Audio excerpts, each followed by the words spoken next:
Today I wanted to talk to you about the concept called Parrhesia, which basically the most immediate translation that could be given to it would be speaking the truth, speaking truthfully, saying the truth, whatever. It has two components, the fact that one has to be true. Now, this is a very important concept in Greek philosophy. Of course, the implications are important beyond that. And Socrates is one of the key figures, although he's not the only one. In a way, the Cynics had something similar, because there's a radicality in the idea of Parrhesia, which is to say the truth. Now, first of all, I wanted to oppose it to rhetorics. Why Parrhesia is not a rhetorical concept. And you have to know that in the Socratic model, the others, or the opponents, or the opposite, they're the sophists. And the sophists were very trained in the art of rhetoric. Now, don't view rhetoric or the sophists simply as people with no scruples or whatever, or just speaking in an undiscriminated way. It was an art of using speech as a mean of convincing people, as a mean of affecting people, as a mean of teaching. At the time, the sophists were very popular. That's where it's like the big schools of today. Rich people would send their children to teach with those sophists, and they would pay a lot of money, you know, to get their children educated by those, well, maybe their sons, right? Educated by those sophists. Now, Socrates uses some of their technique. He's trained in the sophistic techniques, but he has taken other option, for different reasons, and his option is this Parrhesia. I mean, there's other aspect of his work, one which comes with it, very important as well. It's called the Elenkos. I'll give it to you while we're at it.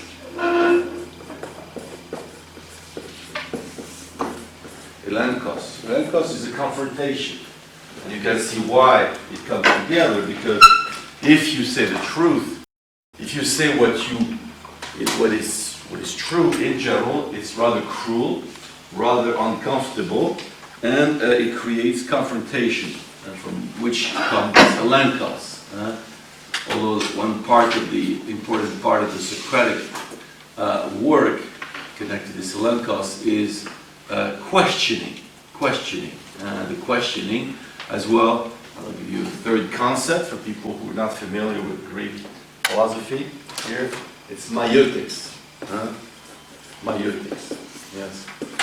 Maiotics being the art of giving birth. Socrates was saying that his mother was a midwife. Midwife is the woman that helps give birth.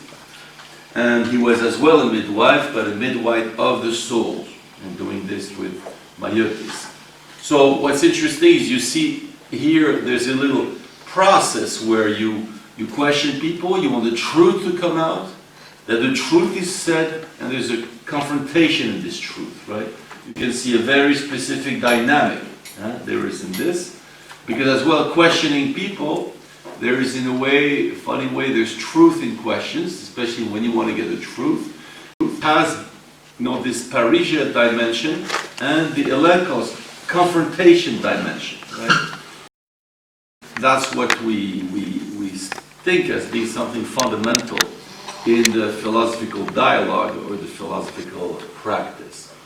Now, let me say a couple of words about how this is opposed to the sophist work and to rhetorics. I think the main thing, probably, is that there's no calculation in Parrhesia. There's no calculation. There's no thinking about utility. There's no thinking about efficiency. There's no thinking if that's going to help or not help, if it's going to be liked or not liked. There's no thinking. It's brainless, if you want to. It's idiotic. You just say it, right? Because it's true. And when the sophists, and think about the word sophisticated, interesting, it's not an accident, it's sophisticated. Well, of course, the sophist is much more sophisticated. He is the PR guy of the time. He's the guy, specialist in communication. He's the guy that tells you explicitly, I can sell anything I want, I can sell anything to anyone. He knows how to be efficient with his speech. He knows how to play with people. He knows how to play with the individual. He knows how to play with the crowd, right? And it's, for example, I was reading an article on series. Today's series is a very addictive, I don't know here who does it, but series is a very addictive product that you find today on the market. And they have noticed how, now because before they used to be on television, you have one a week, people just wait, till next week to see another one. And it functions well, yes. And but now today, through different things, you can watch them in a row. They've noticed that many people, they keep watching them, they can't stop. It's not an accident. Okay.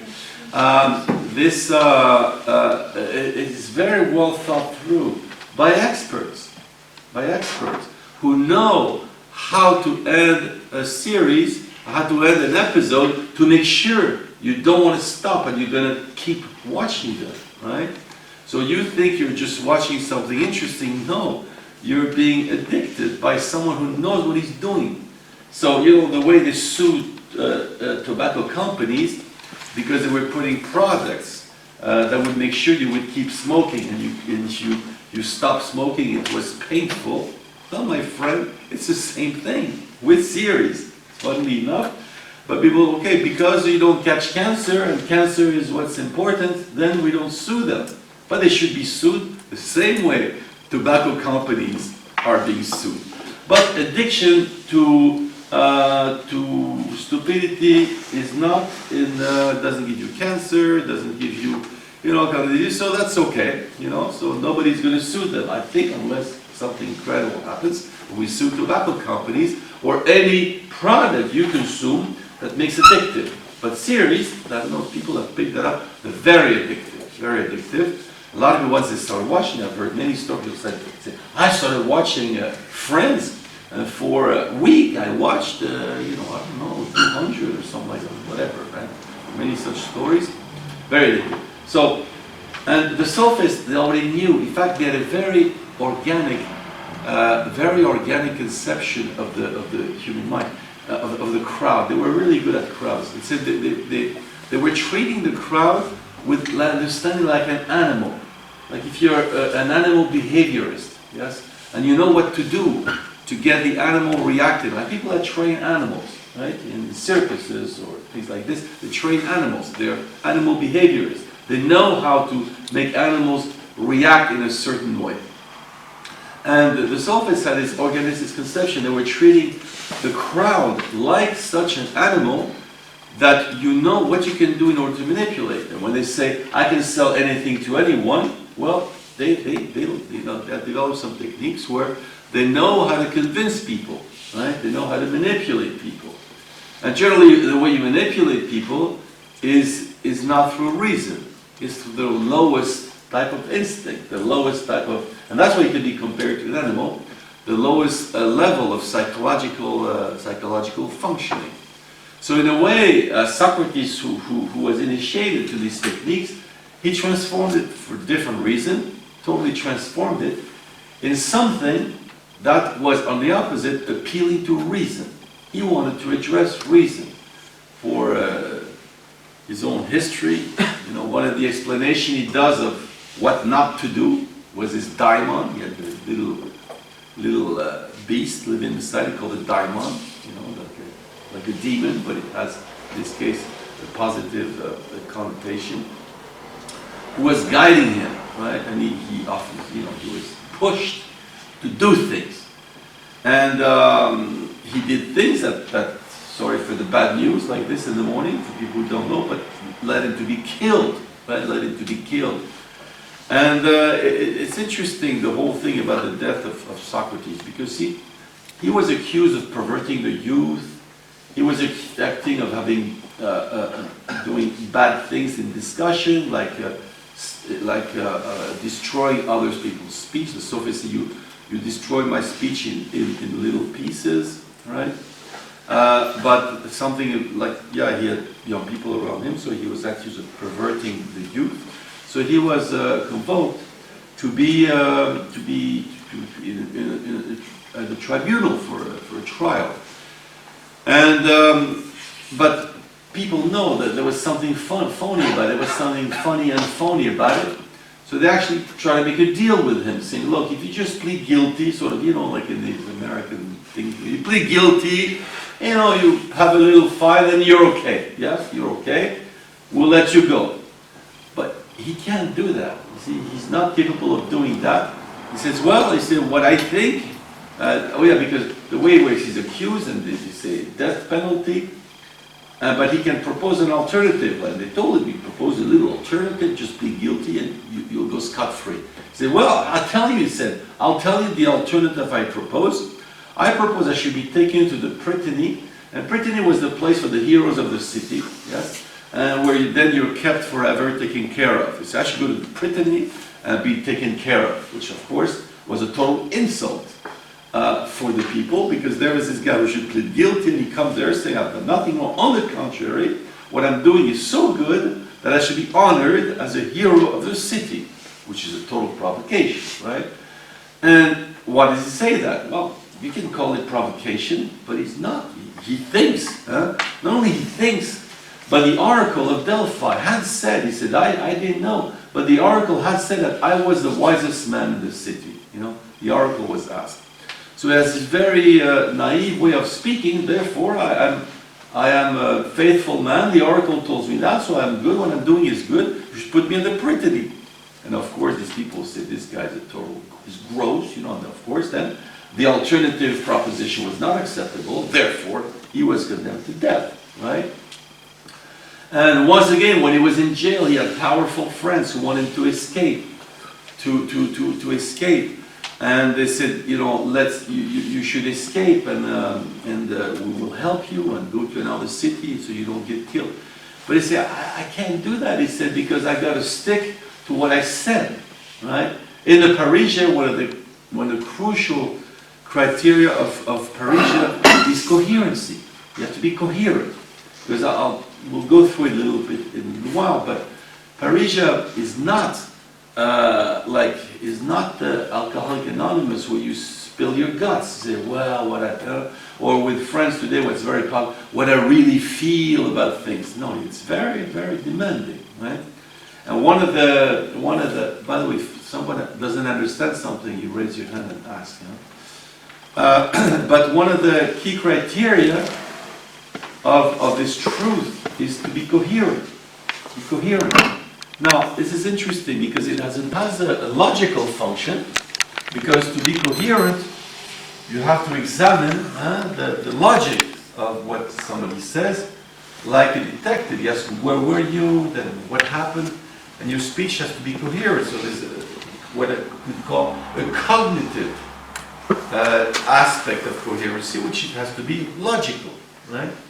But there's a second dimension, which is what you can call the ethical dimension of the speech. To not make what is called performative contradiction. What is a performative contradiction? People, for example, let's say, I have nothing to say, right? I have nothing to say is a performative contradiction.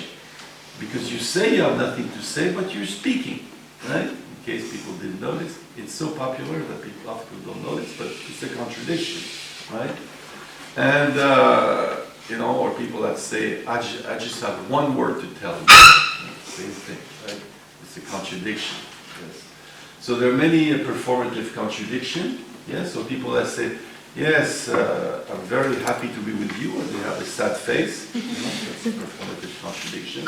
So, your action, here it's speech as an action.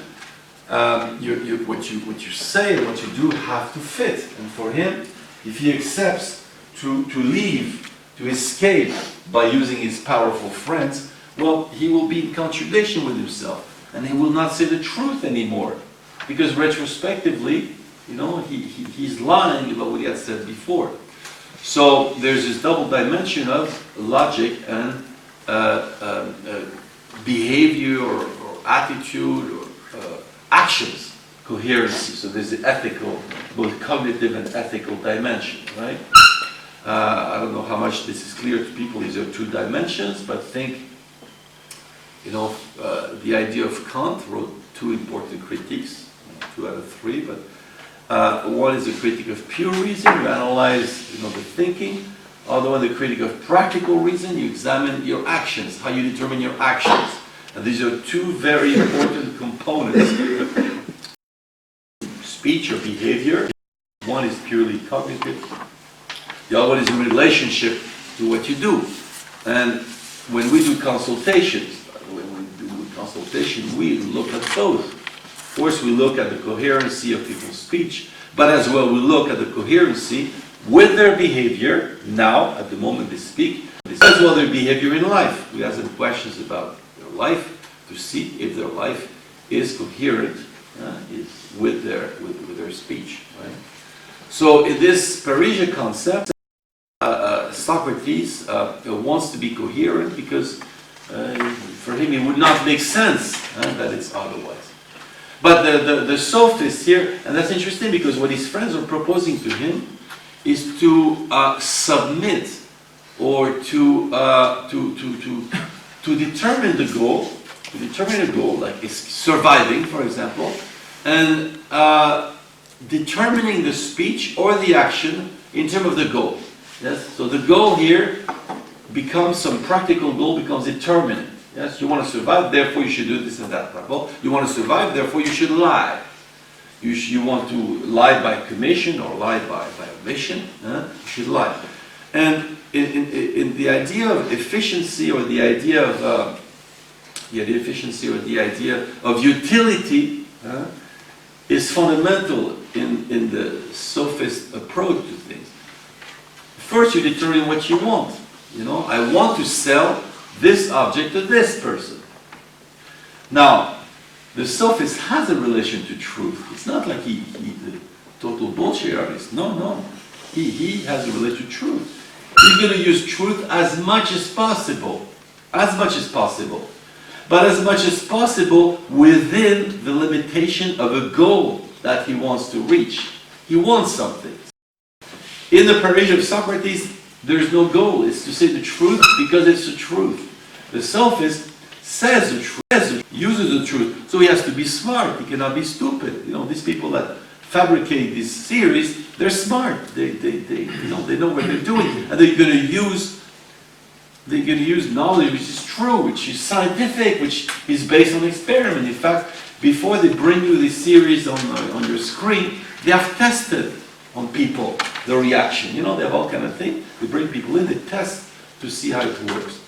So they have a view. They want something. Yes? There's a desire. There is a specific goal, and then they organize the speech in consequence. They organize the speech for reaching what they desire. Right.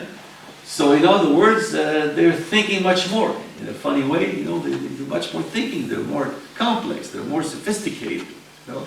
And now I want to try and underline how idiotic is Socrates in his truth. In French, we say with an expression called Saint-Jean Bouche d'Or, St. John Golden Mouth. It means it's for children. Children, they say things that, as an adult, say, oh, come on, don't speak like that. Then, yes, the neighbor has a big nose, but you're not supposed to tell the neighbor she has a big nose, You might hurt her feelings, right? And by the way, today, when we do the practice, that's a lot what we hear, You cannot say that. It's going to hurt someone's feelings. You cannot tell her. She can't take it, Or it's either, by the way, psychological, you know, this poor, and it's funny, we treat people like they're poor, handicapped victims, you know? People say, but they tell for the other, don't, you cannot tell her she can't take it, but actually it's for me, you know, don't tell me, I can't take it. So we have poor handicapped people, you're walking into a hospital, you gotta be careful about what you're gonna tell people, because who knows, they might commit suicide, have a nervous breakdown and all this. So a priori, people are thought of as handicapped and victims, right? So, and it's funny because they say, if you tell them the truth, you insult them. No, it's the contrary. You insult them when you treat them as poor, handicapped victims. And you cannot. Now, I can imagine if somebody has really a heavy psychological case, well, why not? But most people today, you hear this a lot. And either it's a psychological argument, yes, one is a psychological argument, they're weak, they're collapse, or it's the ethical argument, yes. It's, and of course the key word here is respect. Yeah? Respect, you should respect, which basically means keep at distance, don't come too close. You might give your germs to the other people, so you respect, keep at distance. And respect or politeness, politeness, which, you know, I call the virtue of the liars. You know, liars are generally very good at being polite. They know what to do in order to get their line swallowed. So they're very polite. They know how to do these things. But respect is the other argument using, do not tell me the truth, right? You have no right. The people use moral right. You have no right to tell me what you think. I need to be respected. That means call me professor. Tell me only things that will not bother me. That's the very important conception of respect. So it's either the psychological argument or the ethical argument. By the way, I'm throwing you some ideas which you don't have to either understand a priori or accept or agree. If you have a problem with it, just raise your hand. You don't have to be respectful, right? So you just raise your hand so we know to speak, and then we can discuss those things, those matters. Right? Now, of course, this poor Socrates is a truly handicapped person because he doesn't know or doesn't understand or cannot play the games of society, play the game of social relations, right? Which is, you have to treat people with respect. The allegory of the cave here is interesting. You know, the allegory of the cave is this famous story Plato tells. Who knows the allegory of the cave? Raise your hand. Okay, so some don't know, so I'll go quickly through it. The idea is a story Plato tells. It's an allegory or myth made to understand certain ideas. People live in a cave. We all live in a cave. It's dark. The only thing we see, which is not dark, are little light and shadow things done by we don't even know who, but there's fire behind, and then there's shadows on the wall, and you see those shadows. And these shadows is thought of as reality. Okay? So, but one day some guy, for some reason, decides that he wants to get out of the cave, so he tries to escape. He goes out, and it's clearly described. It's very hard, it's difficult, but finally he managed to get out of the cave. And there is light outside, the light of the sun. At first he's blinded because he cannot see, right? He's used to darkness. And so it's very painful to see this light. But little by little he managed to see better. And he finally can even see things around, and finally you can see that there's a sun, something called the sun, which creates intense brightness. And this man said, this is so incredible here, so great, he said, I would rather be the slave of a peasant in that place, rather than go back to the cave, right? I'd rather be, have the terrible living conditions because it's so great and beautiful to live there. But human beings being what they are, as great as is the place, he decided he goes back. He wants to go back to the cave, right? You don't really know why, to tell people about it, to tell people about this light or whatever, but he decides to go back. And at first, when he decides, he said, described that people invite him to play the games. The games is the social games, what people do every day, you know. I don't know, whatever it is, to look good, career, some kind of competition, I don't know, win something. He cannot play those games. He cannot. He's incapable. First of all, he doesn't see very well anymore, right? He's been used to the light. We're back in the cave. He's blinded again. He's blinded on the way out. He's blinded on the way in. Right? He can't see, so he cannot see anymore. And as well, he has a hard time with those games because he doesn't belong there so much. So at first, people laugh at him. They look at this fool. But after a while, for some strange reason, you cannot simply laugh at him anymore. They become angry and finally kill him. But that's the story. And it has, of course, I can imagine you see the connection to this concept of truth and Parrhesia. But the social games are very much connected to this idea. Do not say anything disturbing. Do not say something that's disturbing or something very classical to an established order. You know, I'm thinking now, for example, how in certain countries there are purges, intense purges going on, you know, to make sure that the established power has full authority, the classical way. But as well, even you don't need some kind of a dictator to do this. It's done very naturally by society. The societies, as some organic body, creates certain things, creates certain antibodies, you know, like a body, which you reject anything that doesn't fit it. You know, this sun comes through here and see, and it rejects it. Now, what's interesting is when we think about some societies, the one over there on the other side of the sea that does that, this is so visible. Those people are so crazy or so authoritarian or so whatever you want. You don't. But the one where you are, how you participate to one of these bodies and how you reject, how you exclude, how you forbid, right, anything foreign, that's not so visible. Especially if the society we belong to, like ours now, pretends to be so open, so nice, so great, so fantastic, the top of the top there. It becomes even harder. It's easier if you live in a country where it's openly very harsh. It's easy to see the problem. But when everything pretends to be so nice, it's much harder to see and probably more vicious. And here I'd like you to think, to compare two books, 1984 and the best, what's the best world? It's called in English. Brave New World. Brave New World. Brave New World and 1984. Who has read those two books? 1984 and Brave New World. Okay, a few. So let me tell you briefly. 1984 is it was written, of course, way before 1984.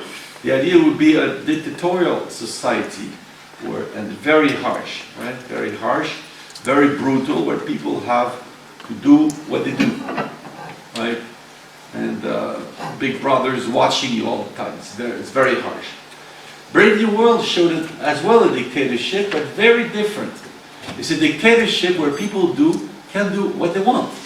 You know, they can do it all. It's very pleasing. Of course, there are categories of people. There's the alphabet and all this. It's all organized. So there's a hierarchy of this.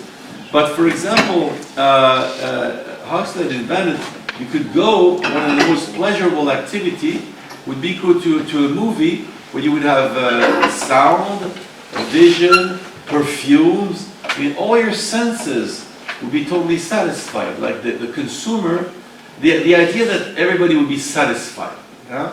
And then this everybody be satisfied, it looks a bit like the Nietzsche, the last man concept. It's like, it's full control. Control for pleasure. Control through doing what you want, doing what is pleasurable. Of course you have little functions to do, little work, but basically you have the impression to do what you want. right? Like in a series, people watching a series, say, oh, I love this series, it's so great, I do what I want, I watch it, I spend all my weekend watching it. No, you're not doing what you want. You've been sucked in to no, it can be fun. I'm not denying, actually, just like in the movies of Huxley, that it's pleasurable. But you've been sucked in, through your pleasures. You've been profiled, and it functions quite well. How many of you watched? I watched 18 episodes during the weekend, right? It really ate you up. It gobbled you up, right? So anyway, so the idea is that societies are very good at creating a bit like the web of the spider, something you can't get out of it, right? And if something foreign comes, well, there are all kind of system, antibodies, to reject what doesn't fit, right? What doesn't fit. And here today, as I said, remember these two things. One is the psychological dimension, because psychology has taken a very heavy importance in our society. We can call it a certain psychologization of society. Huh? So people who are a little bit older here, when you were young, nobody used psychological terms. It was very rare, right?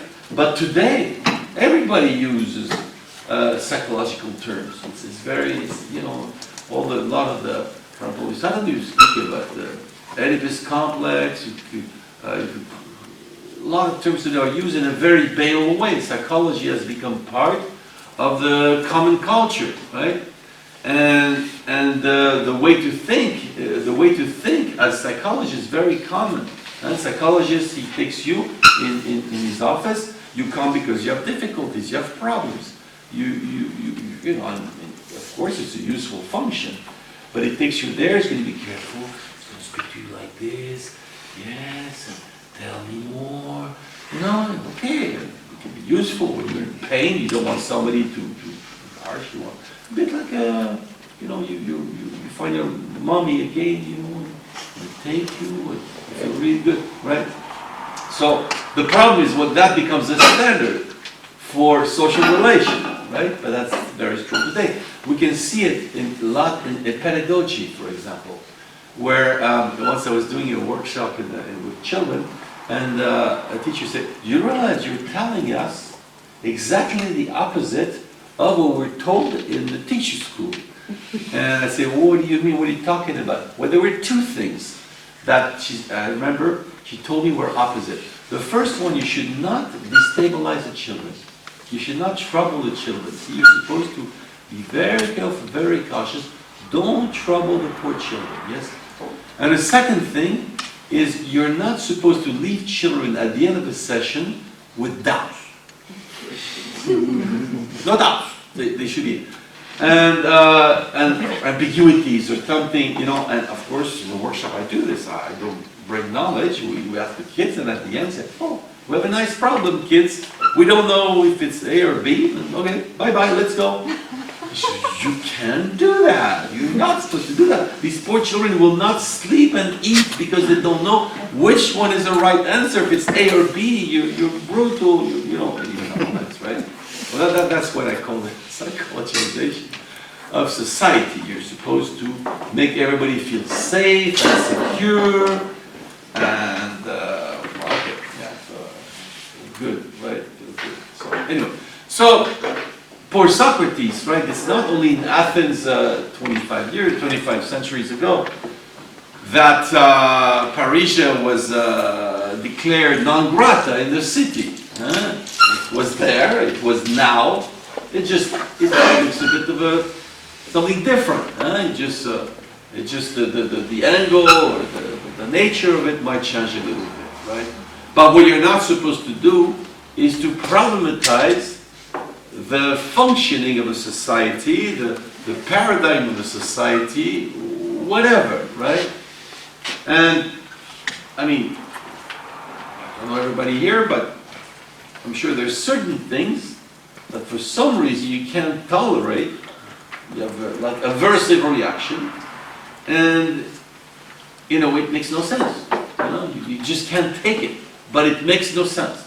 I mean, whoever, no matter how good you are, there's definitely something that functions like that in your system. In fact, in a consultation, that's what we try to find out.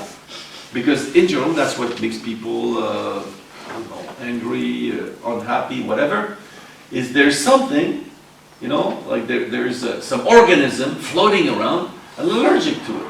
You know, I don't know, for people here who had allergy, you know, your allergy, for example, you know, they have a test and say, okay, you're allergic to cat hair, dog hair, dust, pollen, right? And then they say, okay, we'll give you treatment to make you less sensitive to those things so you can live with them, you can tolerate them. Otherwise, some people get asthma. You know, you react so strongly to those organisms you cannot stand that you have asthma, right? Now, this is a biological allergy and a biological response. But think mentally, we all have that, right? Some mental asthma and some mental allergies, things that, you know, but when we say, I can't stand, blah, blah, blah, blah, blah, in general, when anybody says that, what he's telling you is, this is wrong, right? Like he's so, you know, I can't stand cat hair. It means I'm good, cat hair bad, and that's the proof I'm a good person because I can't stand cat hair. Of course, sounds totally ridiculous, I agree with you. But people would do this, you know, I don't know, I say, I can't stand people that don't listen to me, okay? Therefore, they're good people. The people that don't listen are bad people, and they're totally, morally right to be indignant about people that don't want to listen to them. Those are bad people, yeah? And you create a world which is very well organized between you, indignant good, and things, people, whatever, behaviors that create this indignation in you, that's the bad, right? Now, this is very nice because you have a well-organized world, right? And generally, when people they say, I can't stand, well, that's the job to do. Well, you want to learn to stand it. You want to learn how to stand it, how to get out of your allergy. Generally, they will look at you funny, you know, because that you're with him, then, huh? You're with the enemy. Are you with me or against me? You know, this system functions very well. You're with me or you're against me, right? So, but that's the job. Say, well, okay, what is so, okay, people don't listen to you? Well, could they have a good reason not to want to listen to you? Well, no, I want respect, blah, blah, blah, blah. Well, for example, do you think you're an interesting person? That's the first question to ask. If nobody listens to you, that's the first question to ask yourself. Maybe I'm not interested. Maybe what I'm saying is boring. Right? Of course, you're not supposed to say that. You need respect. And of course, fundamental ethical principle. Everybody's interesting. You know that? Everybody has a right to his opinion, and everybody's interesting, right? You know. So sometimes you have to listen to stories because everybody's interesting. Yeah? Everybody's it's not true. In French, we call this secret polichinelle. Pulcinello's secret. And in some country, in some language, I know it's called an open secret. It's a secret that everybody knows. Yes? I don't know. But it's, I mean, this girl's boring. I mean, just did you talk to her? But of course, you're not supposed to do that, you know. In Italy, you have to be, they call bonismo. Bonismo is like, it's in no other language. Huh? Bonismo, it's good, it's goodnessness. How can you say bonismo? Goodiness, I don't know, you know. You have to be good. This poor girl, how can I tell her she's boring? Look at her, she's nice. You know. It's very interesting, yes, you know. You're not supposed to say that, right? But if she comes for a consultation asking why nobody listens to me, and if I use a Socratic principle, well, what's the first question is, do you think you're interesting? Do you think you're interesting? Yeah. It's hard to say no. It's very difficult. No, I'm bored. Well, thank you. You're a good partner. I'm going to use you again. You know. And of course, you're not supposed not only to say it, but to ask, right? You know. For example, do you often complain? Or do you often repeat things that because you're obsessed with it, something like that? Do you often complain? Yes. Yes, okay, well, do you know? Do you think it's interesting for other people? You know, you ask, right? And especially if Imagine you're married with somebody, and every day you get up in the morning, complain, complain, complain. Do you want to listen to this person, or do you want to go look on Facebook rather? Yes? Well, the answer is obvious. Facebook beats it anytime. Yes? You know? So the idea is that there is this self-righteousness, right? Which is natural. Well, we all have that. Self-righteousness, you know. They're the good and the bad, and of course I belong to the good. And what is opposite to me is what I can't stand, right? It's a basic dynamic. And in a way it's understandable, because that's where you can live with yourself. If you think, some people think they're there with the bad, then you have a problem. You know, you might as well commit suicide, or you're going to suffer a lot, right? So generally we manage to be on the right side, and the others are on the wrong side. And Socrates, with his questioning, he asked us to question so we don't know which side we're on. In a way, it produces what Nietzsche called transvaluation. Transvaluation for Nietzsche is basically the shift in connotation, right? You take values which have positive connotation, you give negative connotation, and you take values with negative connotation, you give positive connotation. Nietzsche did this because he was fighting against Christian values. He wanted to go back to Greek values, right? And he was very opposed to, for example, one value we find today. Today, fragility is very popular. Oh, no, more popular, vulnerable. You know, say, she's vulnerable. Wow, this is so good to be vulnerable. You know, it's a great girl, you know, she's vulnerable, right? Now, it's interesting because in the Greek system, if she's vulnerable, you might as well kill her. She's useless, you know? What are you going to do with somebody vulnerable? Provoke things, but to be vulnerable is good, and to be harsh is bad, right? So you're supposed to be vulnerable. So the idea is apology of weakness. And of course, in the Greek ethics, no, in the Greek ethics, it's exercising power. Power is good.